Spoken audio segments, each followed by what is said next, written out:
안녕하세요. 오늘도 사연살롱을 찾아주셔서 감사합니다. 결혼 17년 차 40대 여성이에요.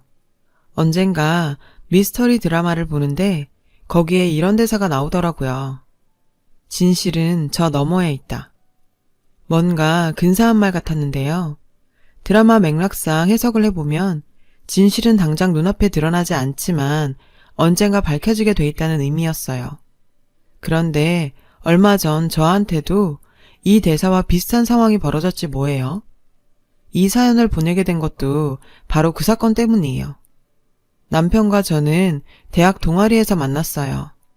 미대에 다니던 저는 과 특성상 실기 수업이 많아서 야작을 하는 날이 많았어요. 그래서 딱히 동아리에 들어갈 생각이 없었죠. 시간이 없었으니까요. 근데 하필 예술대 건물로 가는 길목에 유도 동아리 회원들이 몰려와선 신입 회원 모집을 하고 있더라고요. 덩치 큰 남학생들이 유도복을 입고 신입 회원서를 들고 호객행위를 하는데 느낌이 꼭 나이트 삐끼 같았죠. 괜히 눈 마주쳤다간 귀찮게 될 것 같아서 못 본 척 쓱 지나가려는데 순간 누군가 제 치맛자락을 움켜잡았어요. 어머! 이거 놓으세요! 놓으라고요! 전 괜히 엮이기 싫어서 고개도 돌리지 않은 채 소리쳤어요. 근데 몇 번을 말해도 놔주지 않는 거예요. 화가 나서 확 돌아서며 째려보는데 헐, 아무도 없지 뭐예요? 전단지를 돌리며 호객행위를 하던 유도 동아리 회원들이 절 이상한 눈으로 보더군요. 뒤늦게 치맛자락 쪽으로 시선을 내려보니 글쎄 화단에서 삐져나온 나뭇가지가 치마에 걸려있지 뭐예요? 아, 쪽팔려.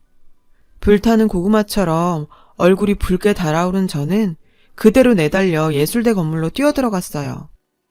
그날 이후 캠퍼스에서 유도복 입은 사람만 보면 꽁지가 빠지게 도망을 쳤죠. 그러던 어느 날이었어요.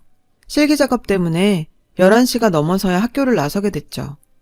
막차를 놓칠까봐 버스 정류장을 향해 전속력으로 달렸어요.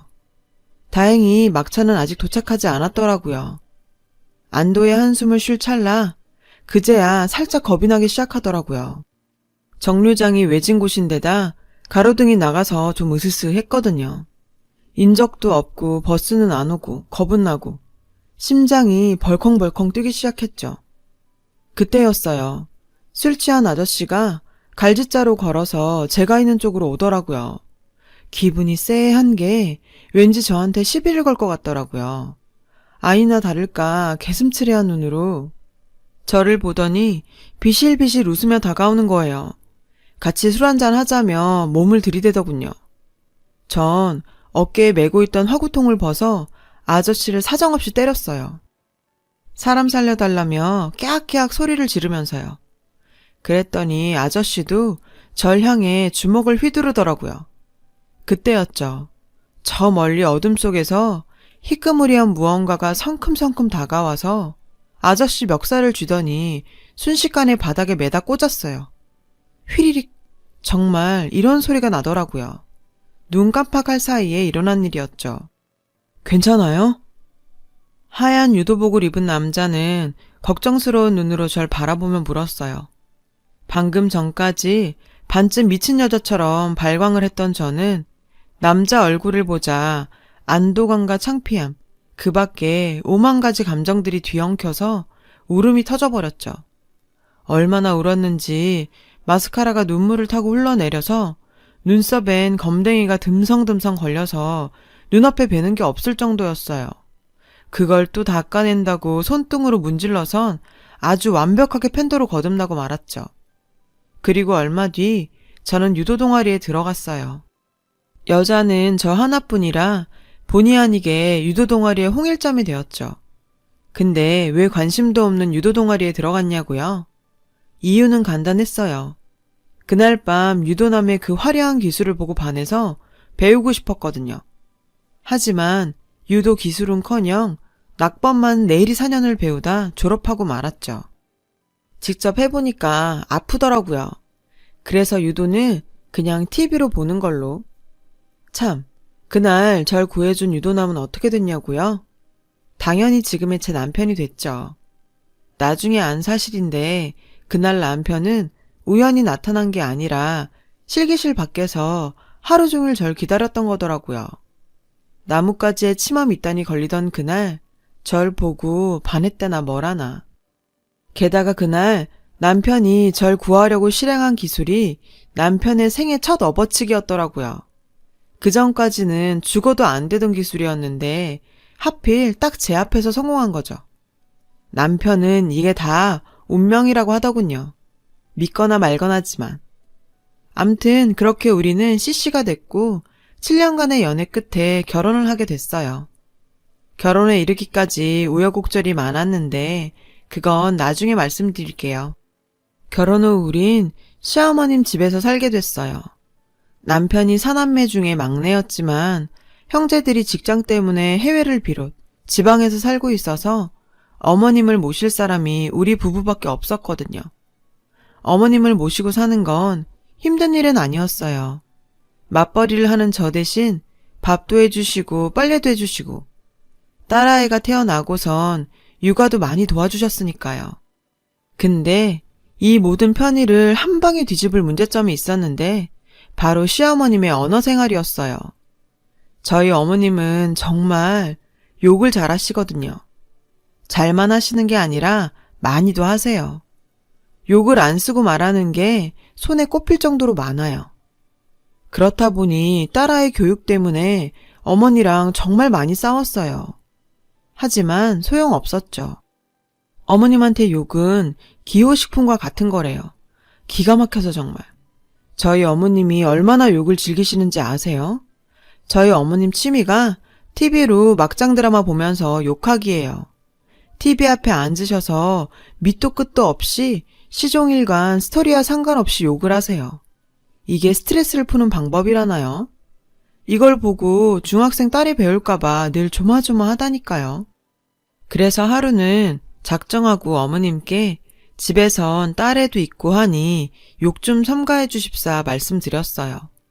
그랬더니 자신은 욕을 끊었다며 자신이 욕을 했다는 증거를 대라시는 거예요.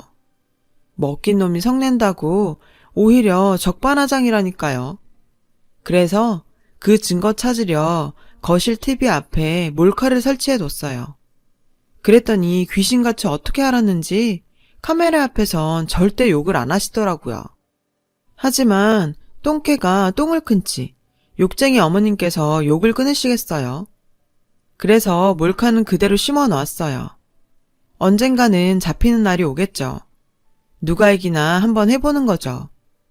근데 이건 다른 문제에 비하면 귀여운 정도에 불과해요. 진짜 문제는 바로 이거예요. 내가 다 알아. 뭐든 자신이 다 알고 자신이 옳다고 하시는 거요. 한마디로 막무가내죠. 남의 말은 귓등으로도 안 들어요. 가끔은 어머님이랑 얘기를 하다 보면 통나무에 대고 얘기를 하는 기분이라니까요. 대화를 할 수 없는 수준인 거죠. 그런데 며칠 전 이런 어머님의 성격 때문에 엄청난 사건이 터지고 말았어요. 저희 친정 엄마와 관련된 사건이요. 작년 봄 아빠가 세상을 떠나시고 친정엄마는 모든 걸 다 내려놓으셨어요. 물망초같이 싱싱하던 엄마 얼굴은 생계를 잃은 지 오래되고 얼굴에선 웃음기가 완전히 사라져버렸죠. 그뿐인가요? 그렇게 고상하고 단아하던 분이 제대로 씻지도 않으시고 늘 침대에 누워서 지내세요. 우울증이 찾아온 거죠. 인간이 가장 큰 스트레스를 받는 순간은 배우자의 죽음 뒤라더니 그 말이 딱 맞았죠. 더 이상 엄마는 사는 게 아닌 상태가 돼버렸어요. 전 그런 엄마를 저희 집 근처로 모셔왔어요. 자주 들여다보려고요. 그런데 여기서 문제가 생긴 거죠. 저 말고도 시어머님도 엄마 집에 자주 찾아가게 된 거예요. 물론 시어머님께서는 남편 잃고 홀로 남은 사돈이 걱정돼서 자주 들여다보시는 거겠지만 두 분은 너무 스타일이 다른데다가 저희 엄마는 시어머님처럼 강한 성격의 사람이 옆에 있으면 스트레스를 많이 받는 편이거든요. 근데 그걸 시어머님께서 인정해 주실 리 없죠. 무조건 이렇게 해라, 내 말 믿고 해봐라. 이런 식이니까요. 그러던 어느 날이었죠. 퇴근 후 엄마 집으로 갔는데 집이 비었더라고요. 엄마한테 전화를 걸어보니 시어머님이랑 잠깐 밖에 나왔다고 하시더군요. 그런데 그날 이후 계속해서 엄마가 집을 비우시더라고요. 전화해보면 그때마다 시어머니가 함께 있다는 거예요. 아무래도 시어머님한테 엄마가 끌려다니는 눈치였어요. 그래서 하루는 월차를 내고 시어머님의 뒤를 밟았어요. 그랬더니 글쎄 저희 친정엄마를 데리고 어머님 소유의 빌딩으로 가서는 청소를 시키지 뭐예요. 평생 도우미 아줌마 손을 빌려서 살림을 살았던 엄마가 고무장갑을 끼고 대걸레질이며 화장실 청소까지 하지 뭐예요. 참을 수가 없었어요. 아무리 그래도 사돈을, 그것도 남편 잃고 시리에 빠진 사람을 종부리듯 부려도 되는 거예요. 전 당장 달려가 엄마 손에서 빗자루를 뺏었어요. 엄마, 지금 뭐 하는 거야? 엄마가 왜 이런 거래? 어머님, 정말 이러실 수 있어요? 어떻게 저희 엄마한테 이런 걸 시키냐고요. 저희 아빠 살아계실 땐 그렇게 깍듯하게 하시더니 아빠 돌아가시고 나니까 저희 집이 그렇게 우스워 보여요? 그런 거예요? 다시 한 번만 저희 엄마한테 이런 거 시키시면 저 가만 안 있어요. 아셨어요? 엄마, 가자. 그 길로 전 엄마 손을 이끌고 건물을 나왔어요. 그래요. 100번 양보해서 어머님 소유의 건물 청소 좀 도와줄 수 있어요. 근데요, 그 건물에는 사연이 있거든요. 솔직히 그 건물은 저희 아빠가 시어머니한테 헐값에 넘긴 건물이거든요. 17년 전 상견례를 앞두고 생각지도 못한 문제가 발생했어요. 아빠 사업이 어려워진 거예요. 동업자가 어음 막을 돈을 들고 도망친 거죠. 당장 어음 막을 현금이 필요한데 그 큰 돈을 구할 곳이 없었어요. 하루 만에 부동산을 정리할 수도 없고 그날 은행 영업시간을 넘기면 바로 부도가 나는 거였죠. 그런데 그 소식을 들으신 시어머니께서 저희 집에 찾아오셨더라고요. 어머님은 그동안 모아온 돈을 저희 아빠한테 건네시며 일단 부도부터 막으라고 하셨어요. 수십 년 동안 안 먹고 안 쓰고 안 입고 모아온 어머님의 전 재산이었죠. 다행히 그 돈으로 아빠는 부도를 막을 수 있었고 얼마 뒤 아빠는 자신이 소유하고 있던 4층 건물을 시어머니께 돈 대신 넘겼어요. 분명히 아빠가 손해보는 거래였죠. 거래가의 3분의 1밖에 안 되는 돈으로 4층 건물을 손에 넣은 시어머니는 아주 신이 나셨었어요. 하던 일을 그만두신 후에는 직접 건물 청소까지 하실 정도로요. 아침 저녁으로 금두꺼비 닦듯 말이에요. 그날 저녁 남편이 퇴근하자 전 그날 있었던 일들을 남편한테 모두 말했어요. 솔직히 말할게. 나 더 이상 어머님이랑 같이 못 살겠어. 나한테 함부로 하시는 건 참을 수 있어. 근데 어떻게 우리 엄마한테까지 이럴 수 있냐고. 자기도 알잖아. 우리 엄마 지금 이때까지 손에 물 한 방울 안 묻히고 사신 분이야. 아빠 살아계실 때는 상상도 할 수 없는 일이라고. 그리고 그 건물 솔직히 어머님이 말도 안 되는 가격에 우리 아빠한테서 뺏은 거 아니야? 그래놓고 어떻게 우리 엄마한테 거기 청소를 시켜? 어떻게 이럴 수가 있냔 말이야. 그랬더니 문 밖에 있던 어머님이 들어와 정색을 하시며 자기는 안 그랬다는 거예요. 며느라, 나 네 엄마 일 안 시켰어. 안 한 건 안 한 거야. 솔직히 막말로 일 좀 시켰으면 또 어때? 집구석에 처박혀 있으면 없던 병도 생길 판인데 몸을 움직이면 그보다 좋을 게 뭐 있겠냐? 어머니, 정말 장모님 데려다 청소시킨 거 맞아요? 네? 어머님은 끝까지 아니라고 우기시더군요. 절대로 그런 적 없다며 시치미를 뚝 떼셨죠. 속에서 천불이 났지만 증거가 없으니 어쩔 도리가 없었죠. 그런데 있더라고요. 어머님이 하도 욕을 하셔서 거실 TV 앞에 설치해둔 몰카요. TV 앞은 어머님이 자주 앉아 계시는 장소니까 전화통화든 뭐든 우리 엄마랑 관계 있는 영상이 적어도 한 장면 정도는 찍혀 있을 거라 믿었어요. 그래서 전 몰카 영상을 정리해서 USB에 담았어요. 그리고 남편을 불러 서재에서 영상을 돌려봤죠. 그런데 영상 속에는 아주 자세한 내막이 담겨 있었어요. 저희 집 근처에 새로 오던 엄마 집에 짐을 들이는 날 엄마를 저희 집에 계시게 하곤 전 엄마 집에 가서 정리를 도왔어요. 근데 그 사이 엄마가 화장실에서 자살 기도를 하신 모양이에요. 시어머님이 노크도 없이 화장실 문을 벌컥 여시는 바람에 발견을 하신 거죠.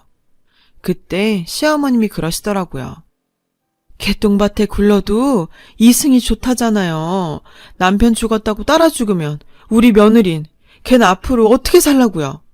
저요 29에 남편 보내고 아무것도 증거 없이 아들 넷이나 떠안았어요. 죽으려고 했죠. 사돈처럼 콱 죽으려고 했죠. 근데 그 어린 것들이 강아지 마냥 나란히 누워 자는데 나 죽으면 이것들 누가 입에 밥 넣어주고 누가 옷 입혀주고 누가 씻겨주나 걱정되더라고요. 정말 10원어치도 살고 싶지 않았는데 그것들이 눈에 밟혀서 그 모진 세월 악을 쓰고 살았어요. 사니까 살아집디다. 그러니까 살아요. 내 사돈? 우리 같이 살아요. 사돈 어른이 주신 빌딩, 저 그거 나 먹자고 낼름 받은 거 아닙니다.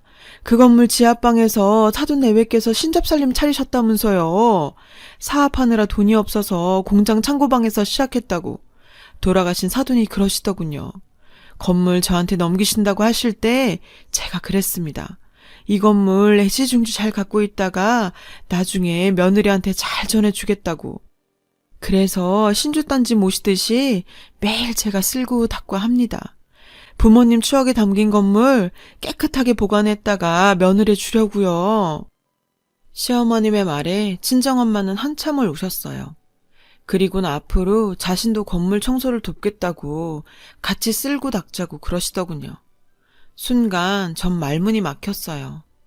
하나뿐인 딸보다 시어머니께서 내 엄마를 더 극진히 보살펴 주셨는데 그러는 동안 전 아무것도 한 게 없었거든요. 동영상 속 시어머님과 친정엄마는 자매처럼 다정하셨어요. 함께 식사도 하시고 막장 드라마를 보시며 욕도 하시고 화투도 치시고 눈앞에 보이는 가짜만 쫓던 저는 이제야 저 산 너머에 있는 진실을 볼 수 있었죠. 어머님의 찰진 욕 뒤에 숨겨진 인간미와 사랑을 잃고도 자식 때문에 살기로 결정하신 두 어머니의 깊은 사랑을요. 이제 저는 두 엄마를 모시고 살게 된 거예요. 너무 든든하고 가슴이 따뜻합니다. 저도 제 자식에게 이런 깊은 사랑과 진심을 전하며 살 수 있을까요? 세상의 엄마들이 더 존경스러워집니다. 항상 건강하시고 행복하셨으면 좋겠습니다. 지금까지 제 사연을 들어주셔서 감사합니다. 여러분, 사연 댓글에 응원과 현명한 조언 부탁드려요. 좋아요와 구독은 저에게 큰 힘이 됩니다. 오늘도 좋은 일 가득하세요.